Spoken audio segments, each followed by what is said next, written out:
Most people think morality is discovered, that somewhere out there, carved into the fabric of reality, are the rules for how we should live. They're wrong. Friedrich Nietzsche didn't just challenge this idea, he obliterated it. And what he found underneath might be the most terrifying and liberating truth in all of modern philosophy. But first, let me tell you why this matters more today than ever. Picture this. It's 1882.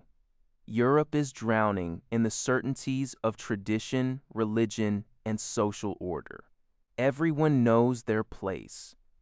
Everyone follows the rules handed down from above.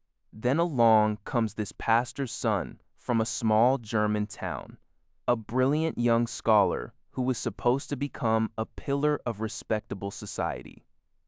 Instead, Friedrich Nietzsche became philosophy's greatest demolition expert. What he wrote next changed everything. See, Nietzsche looked around and realized something horrifying. All the old sources of meaning were dying. God was dead, he declared, not literally, but as a source of absolute moral authority.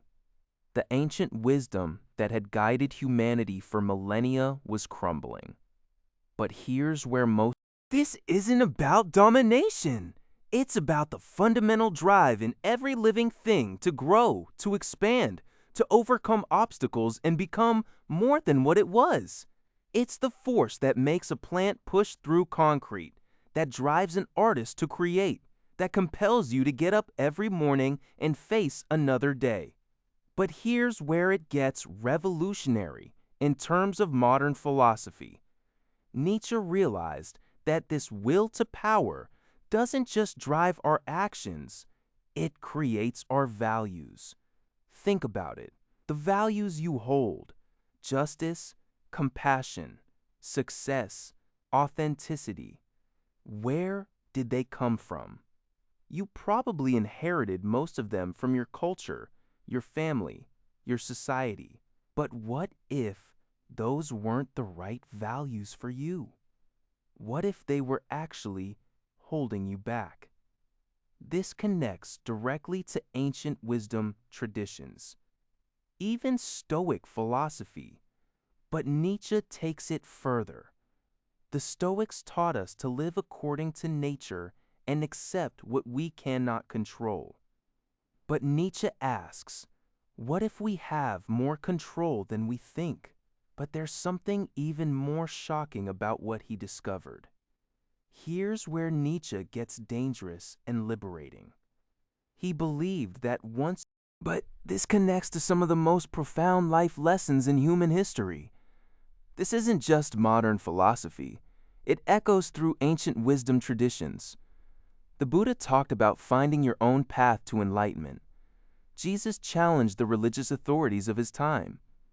Socrates questioned everything. The difference is that Nietzsche strips away the safety nets. No divine guidance, no universal moral law, no ancient wisdom to fall back on. Just you, your will to power, and the terrifying freedom to create meaning in a meaningless universe. But here's the thing about this kind of self-improvement. It's not about following someone else's blueprint for success. It's about having the courage to write your own. This is where it gets interesting.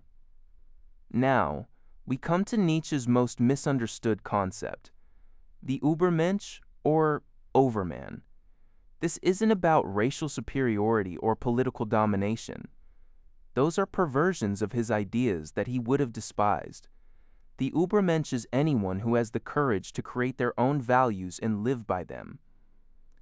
Anyone who can look at the chaos of existence and say, I will make meaning here. I will decide what matters. Man is something that shall be overcome. Nietzsche wrote, what have you done to overcome him? This isn't about becoming superhuman. It's about overcoming. But becoming your own value creator isn't a one-time decision. It's a daily practice.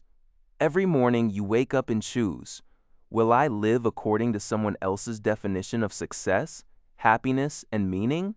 Or will I create my own? Become who you are, he challenges us. Not who your parents want you to be. Not who society expects. Who you truly are when you strip away all the borrowed clothes of conventional morality. If this is resonating with you, if you're feeling that mix of terror and excitement that comes with real philosophical insight, then you're starting to understand what Nietzsche was really about. So here's your challenge. And this is where philosophy becomes more than just intellectual exercise. This is where ancient wisdom meets modern reality.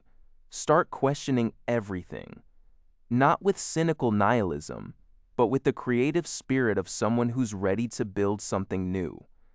Look at your career, your relationships, your daily habits, your life goals. Ask yourself, did I choose this, or was it chosen for me?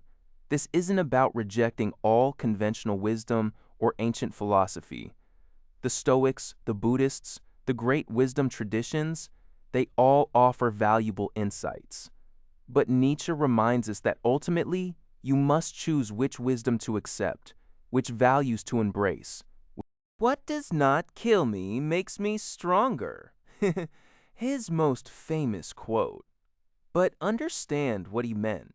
Every challenge to your inherited beliefs, every moment of uncertainty about what's right and wrong, every time you have to choose your own path instead of following the crowd, these aren't obstacles to overcome.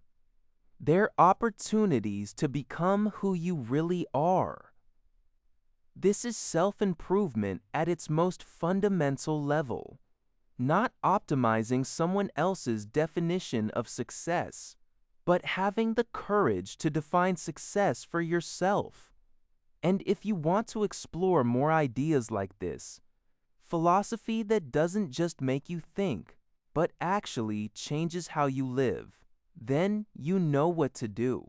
Because here's Nietzsche's final gift to us, the recognition that life isn't about finding the right answers. It's about having the courage to live the right questions. Your values, your meaning, your life. What will you create?